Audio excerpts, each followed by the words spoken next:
yang menurut saya bagaimana menempatkan kedudukan seorang dukun maupun seorang pesulap. Sedangkan pesulap kita bisa panggil kapan saja dan sifatnya menghibur.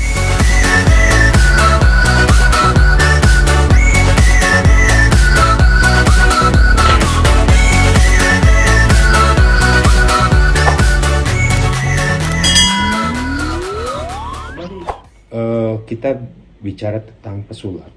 Apa perbedaannya? Pesulap adalah orang yang mempunyai kemampuan, yang mempunyai kemampuan untuk secara trik-trik untuk sifatnya menghibur. Di kemampuan pesulap itu berbeda sama dukun. Kalau pesulap adalah sifatnya menghibur. Kalau dukun sifatnya mengobati, gitu kan ya.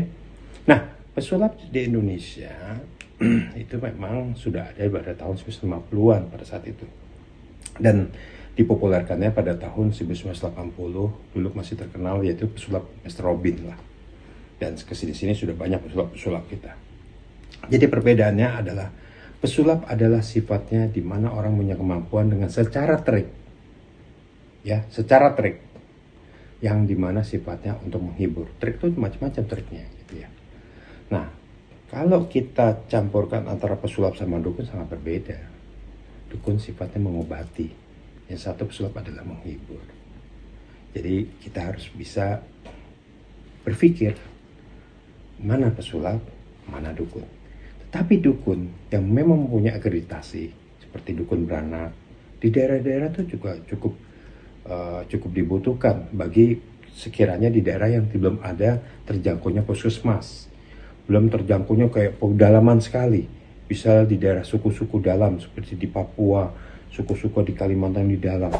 Ketika dia melahirkan karena mungkin jaraknya jauh ke puskesmas, maka dukun itu dibutuhkan, yaitu dukun beranak. Atau orang yang tadi dukun untuk bisa sunat, memang dibutuhkan. Tapi kebutuhannya ada di suatu tempat yang memang kebutuhannya memang dibutuhkan oleh masyarakat tersebut. Tetapi ketika sudah ada yang sekarang secara modern, sudah ada dokter daerah ataupun dokter-dokter yang ditempatkan, lalu ada puskesmas. Bukan kita menghilangkan dukun, tetapi sebaiknya yang berpenyakit harus datang ke tempat rujukan dokter atau rumah sakit. Itu saja yang menurut saya bagaimana menempatkan kedudukan seorang dukun maupun seorang pesulap.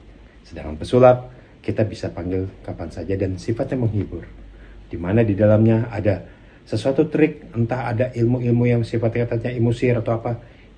Tujuannya adalah menghibur penonton.